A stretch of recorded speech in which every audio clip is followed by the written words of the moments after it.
Right now, your ChatGPT is basically a Ferrari stuck in first gear. Same engine, same model, but the way most people are using it, it's crawling along like a Honda in rush hour traffic.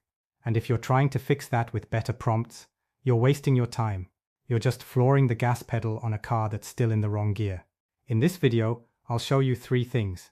The real problem behind generic, time-wasting ChatGPT answers.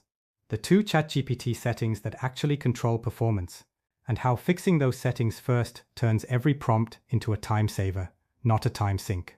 Stay with me for the next few minutes, and you'll see why prompts without a foundation are like spinning your wheels, and how a few smart decisions up front can save you hours every single week. If you feel like you're constantly rewriting prompts, explaining your work, your tone, your context, you're not imagining it, and you're not alone. Most people are stuck on what I call the prompt hamster wheel. Every new chat starts with "here's who I am, here's what I do, here's the tone I want," over and over again. That's not productivity. It's brain draining and time wasting. And here's what nobody talks about. This constant context repeating doesn't just waste time, it drains you mentally. Every single chat, you're essentially onboarding a new AI teammate from scratch. You're giving it the same background, the same priorities, the same communication style, over and over. That's not just inefficient, it's exhausting. And it's exactly why using ChatGPT starts to feel like a second job instead of a tool that should be making your life easier. The mental fatigue builds up. You start avoiding chats because you know the setup cost. You delay asking questions because it'll take too long to explain. That's the hidden cost of a generic AI setup. It doesn't just give you generic answers, it slowly drains your willingness to even use the tool in the first place. The problem isn't that you're bad at prompting. The problem is that you're prompting an AI that has no stable idea of who you are, what you care about, or how you want it to show up. You're giving directions from the back seat to a driver who keeps changing every time you open a new chat. I've spent months testing the exact combination of instructions that keeps the AI in the sweet spot. Smart, direct, and personalized, without breaking its logic. And once you see what that sweet spot looks like side by side with the default, it becomes very hard to go back to generic default AI. Let me show you what this actually looks like. Imagine I ask ChatGPT to write a cold email to a potential client. Simple prompt. Write a short, friendly cold email, introducing my services and asking for a call. In the Honda version of ChatGPT, the default, generic setup. Here's what you get. A polite, safe, forgettable template that could have been written for anyone, by anyone. Now here's the Ferrari version. Same model, same prompt. The only difference is that behind the scenes, ChatGPT already knows who I'm writing to, what my role is, what kind of clients I work with, how I like to sound, and what kind of outcome I care about. So the email suddenly sounds like it came from a real person with a clear angle and a specific value proposition. Same prompt, same model, completely different output. That gap is not about magic words in the prompt. It's about what ChatGPT already knows before the prompt ever arrives. This is what I mean by giving your prompts a foundation to stand on, instead of asking them to do all the heavy lifting alone. So what's going on under the hood? There are 2 core settings that act like the gearbox for your Ferrari. I call them the pilot and the flight plan. The pilot setting is where you tell ChatGPT who it's actually driving for. Your role, your context, your priorities. This is where it learns. I'm working for a marketing manager, or a solo founder, or a teacher, a developer. When this is vague or empty, your AI behaves like a nervous, generic intern trying to keep everyone happy. Think of it this way.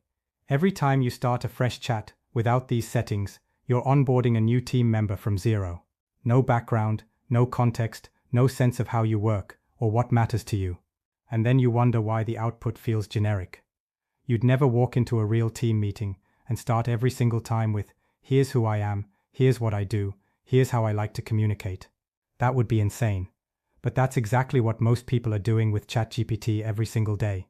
The moment you flip that around, the moment you set up your pilot and flight plan once, you're no longer prompting a stranger.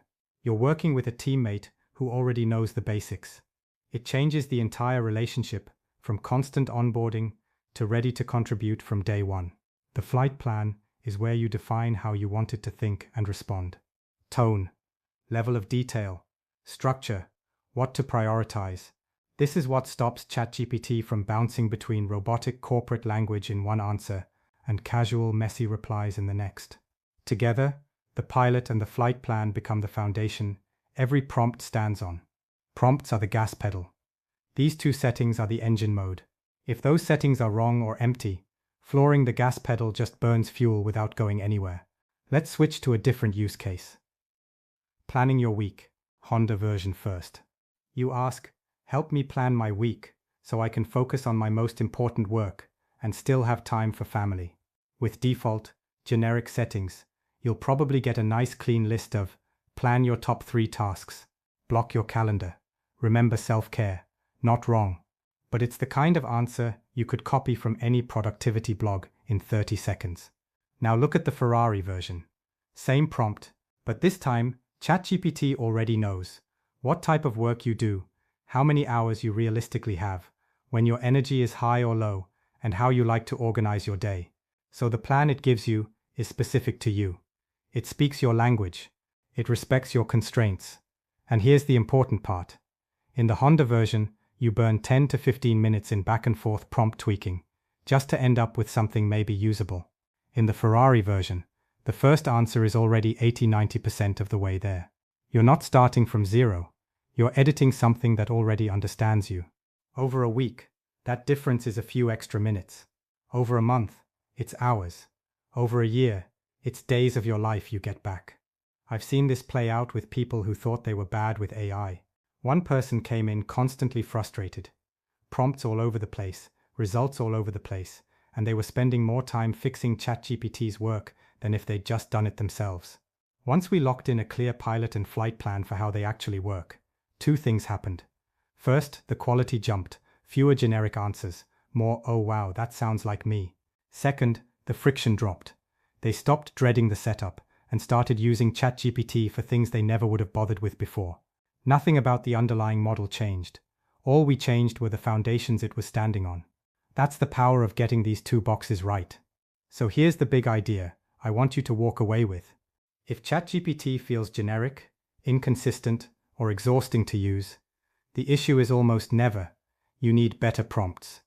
It's that you're driving a Ferrari in first gear. Fix the foundations, your pilot and your flight plan, and suddenly every prompt you're already using becomes 5 to 10x more effective. If you want to see what that looks like when it's dialed in, the exact kinds of decisions I make inside those boxes to hit that sweet spot between personalized and stable, that's what I break down in the AI Co-Partner Setup Guide.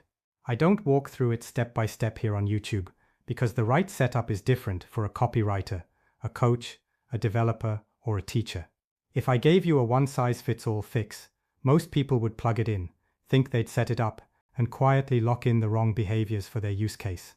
That's what I break down properly in the AI Co-Partner Setup Guide.